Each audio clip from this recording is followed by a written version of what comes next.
विनायक गणेश की जय हो, विनायक गणेश की जय हो। एक बार गणेश जी छोटे बालक के रूप में चिमटे में चावल और चमचों में दूध लेकर निकले। वो हर किसी से कह रहे थे कि कोई मेरी खीर बना दो, कोई मेरी खीर बना दो। वहाँ पर एक बुढ़िया माई बैठी थी। उसने कहा, लाओ मैं बना देती हूँ। वह छोटा सा बर्तन चढ़ाने लगी तो गणेश जी ने कहा कि दादी माँ, छोटी सी भगोनी मत चढ़ाओ, तुम्हारे घर में जो सबसे बड़ा बर्तन हो वही चढ़ाओ। बुढ़िया माई ने गणेश जी का मन रखने के लिए 12 बर्तन चढ़ा दिया।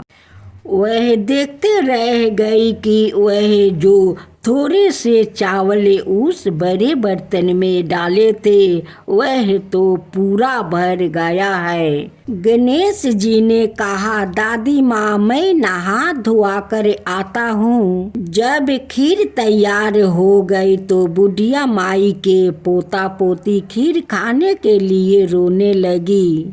बुढ़िया ने कहा, गणेश जी महाराज, तेरे भोग लगाना है कह कर चूल्हे में थोड़ी सी खीर डाल दी और कटोरी बाहर कर बच्चों को दे दी। बुढ़िया की पड़ोसी ने ऊपर छत पर से देख रही थी तो बुढ़िया ने सोचा यह चुगली कर देगी, इसलिए एक कटोरी भर कर उसे भी पकड़ा दिया। बेटे की बहू ने भी चुपके से एक कटोरी खीर ले जाकर खाई और कटोरा चौकी के नीचे छुपा दिया। अभी भी गणेश जी नहाकर नहीं आए थे और बुढ़िया को भी भूख लग रही थी, तो वह भी एक कटोरी में खीर डाल कर केवाड़ के पीछे बैठकर एक बार फिर कहा कि गणेश जी महाराज, आपके भोग लगे। यह कह कर खाना शुरू कर दिया। तभी गणेश जी आ गए। बुढ़िया माई ने कहा, आजा रे गणेश, खीर खा ले, मैं तो तेरा ही इंतजार कर रही थी। तब गणेश जी ने कहा, दादी माँ, मैंने तो खीर पहले ही खा लिया। बुढ़िया ने कहा, कब खाई? गणेश जी ने कहा, जब तेरी पोते पोती ने खाई तब खाई थी, जब तेरी पड़ोसन ने खाई तब खाई थी, और जब तेरी बहू ने खाई तब भी खाई थी, और अब तूने खाई तो मेरा पेट पूरा ही भर गया। बुढ़िया ने कहे, बेटा, तेरी सारी बात सच है, लेकिन बहू बेचारी तो सुबह से काम में लग रही है, तो फिर उसने खीर कब खाई? गणेश जी महाराज ने कहा, चौकी के नीचे देखो, जूठा कटोरा पड़ा है। तूने तो मेरा भोग तो लगाया, वह तो बिना भोग के ही खा गई। बुढ़िया ने कहा, बेटा, घर की बात है, घर में ही रहने दो। अब बताओ, बची हुई खीर का क्या करूं? गणेश जी ने कहा, नगरी को जिम्मा दे दो। बुढ़िया माई ने पूरी नगरी जिम्मा दी, फिर भी बर्तन खाली नहीं हुआ। जब राजा को यह बात पता चली तो राजा ने बुढ़िया को बुलाया और कहा, क्या रे बुढ़िया, ऐसा बर्तन तेरे घर पर कहाँ से आया? ऐसा बर्तन तो राजा का महल में होना चाहिए। बुढ़िया ने कहा, राजा जी, इस बर्तन को आप ले लो। राजा जी ने खीर का बर्तन महल में मांग लिया।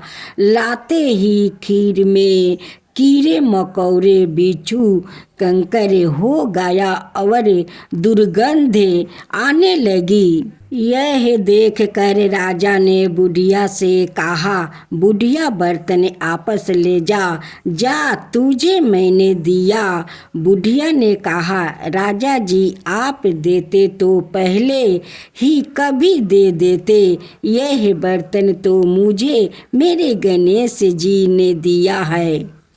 बुढ़िया ने बर्तन आपस ले आया, लाते ही सुगंधित खीर हो गई। घर आकर बुढ़िया ने गणेश जी से कहा, बची हुई खीर का क्या करे? गणेश जी ने कहा, बची हुई खीर को झोपड़ी के कोने में खारा खोद कर गाड़ दो, उसी जगह सुबह उठ कर आपस देखेगी तो धन के दो चरे मिलेंगे। ऐसे कहकर गणेश जी अंतर ध्यान हो गए। जाते समय झोपड़ी के लात मारते हुए गए तो झोपड़ी की जगह पर महल हो गया। सुबह बहू ने फवारा लेकर पूरे घर को खोद दिया तो कुछ भी नहीं मिला। बहू ने कहा, सासू जी थारो गणेश जी तो झूठो है। सास ने कहा, बहू मारो, गणेश झूठो तो नहीं है, लाओ मैं देखूं। वह सुई लेकर खोदने लगी तो टन टन करते दो धन के चरे निकल आया।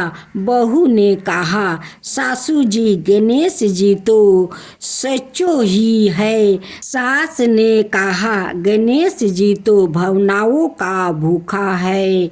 हे गजानंद गणेश जी महाराज, जैसे अपने बुढ़िया को दिया वैसे सबको देना। हे विनायक जी की कहानी कहने वालों, हुंकारे भरने वालों और आस पास के सभी सुनने वालों सबको देना।